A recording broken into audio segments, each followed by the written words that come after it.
Yo, what is going on, Guardians, and welcome back to another Destiny gameplay video. In this video, what I'm going to do is I've taken about a handful of plays from my Trials of Osiris on Last Exit, and you saw them in a video. Maybe you saw them, I don't know if you saw them. They were in a video I posted for just the highlights yesterday. So what I'm going to do is take some of the ones that I think show the most strategy, and we're going to break those down and kind of talk about why I did what I did, what the motivation was, what the thought process was, and hopefully that's going to be insightful for you, and hopefully it'll help you in your decision-making process. So let's get started. So here's the first play that I want to break down, and the very first thing that we need to do here is just set the stage a little bit. So here's what we've got going on in this freeze frame. You can see there's an enemy orb, but there's a lightning grenade that's separating me from that orb, so I can't really cover it too well.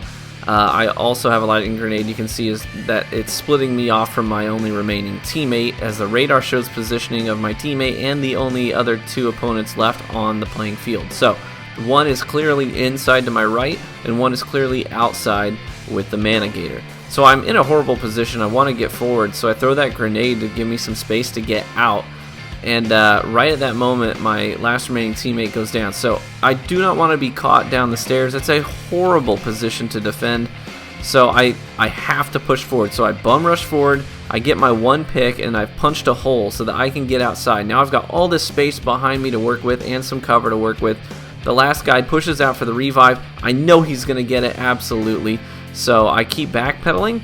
And in order to take down a rushing shotgunner with an overshield, I know that the chaperone can't do it in one shot, so I need a little help. I have two throwing knives cooled down. I chuck one of them, and I get a nice tag on the head for some precision damage, and then I can throw the slug into his face. Roadborne is active, giving me additional damage with precision shots.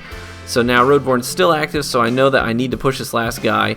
So I bunny hop over this mohawk here just to keep him guessing, and it's easier to hit the head from above. So I just kind of spam it with the full auto and get that last kill. This next play was a lot of fun, but let's break it down. Very first thing I want to say is there are 3 times in this play that I enter a new sight line.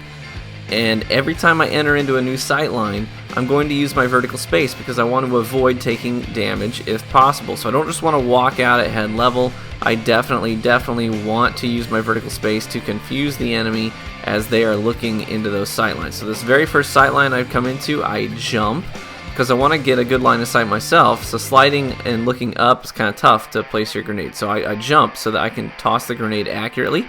Sure enough, it lands right on him. He gets melted. I move up, and because this guy goes down, I instantly want to get control of the cafe. So I instantly move up, look again, I'm sliding through the door just in case someone's hardscoping that. I don't want to get picked, so I slide through the door. And then now I look at my radar. Radar tells me this guy's coming in, so look at what I do. I actually pre-fire the door at head level. So he walks into a spray of bullets. There's no downtime that I have to acquire the target and start shooting. I'm instantly doing damage. And then I challenge the last guy. Now look at the roll I have on this fusion rifle. It has Underdog and Eye of the Storm, so when my health gets low, this thing does not miss. So I put it right at center mass, and all the bolts hit. Instantly melts the guy. So it was a ton of fun,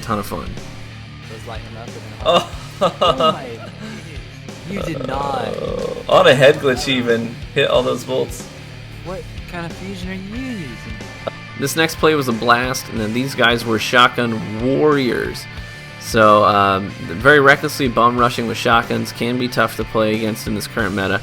I throw a lightning grenade on this wall here because my radar tells me they're all outside. They all pushed my teammate out there. So put the lightning grenade on the wall there to hopefully tag them if they pursue. Sure enough, shotgun warrior number 1 bum rushes. He does get tagged by it and walks right into my primary gunfire. Now, this is such a hard position to defend, but here's the big deal here.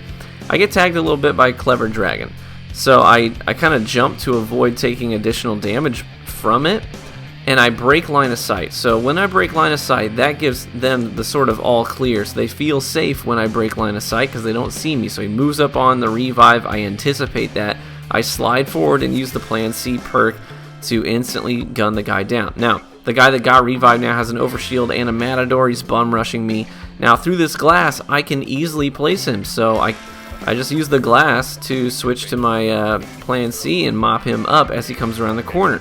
So, and then I move up on the revive. Again, shooting up the stairs is just tough to do. There's that glass that hangs down. It kind of ruins that angle if you're on the bottom.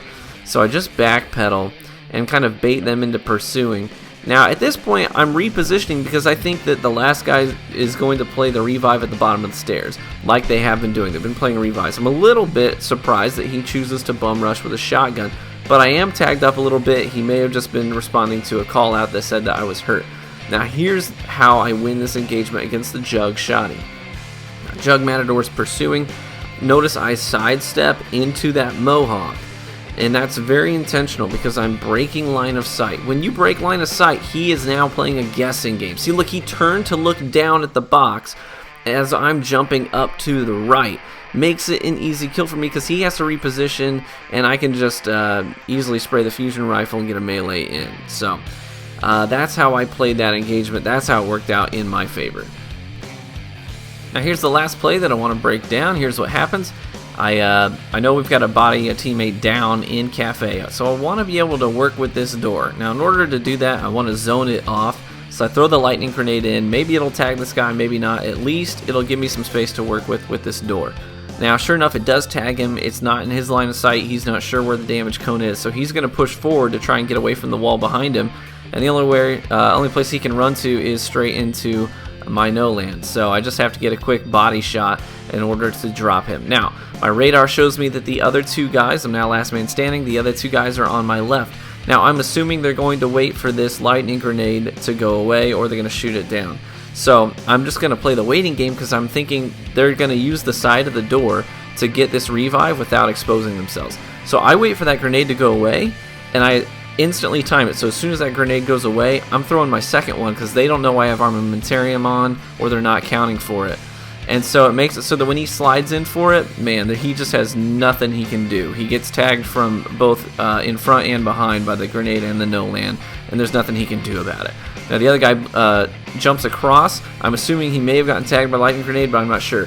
But I'm going to push up because I can see he's getting the revive. It's a telltale sign when that orb lights up. Always prioritize the reviver over the revivee, because they're the ones that can shoot back initially. So I push in, I kill the reviver, and then I'm easily able just to farm the revive for the clutch. So hopefully these breakdowns were helpful to you. That's the whole idea here. So hopefully there's something that you can glean from it. Hopefully it's beneficial, and hopefully you enjoyed the gameplay, guys. Thanks so much for stopping by the channel, and I hope to catch you in the Crucible. Peace.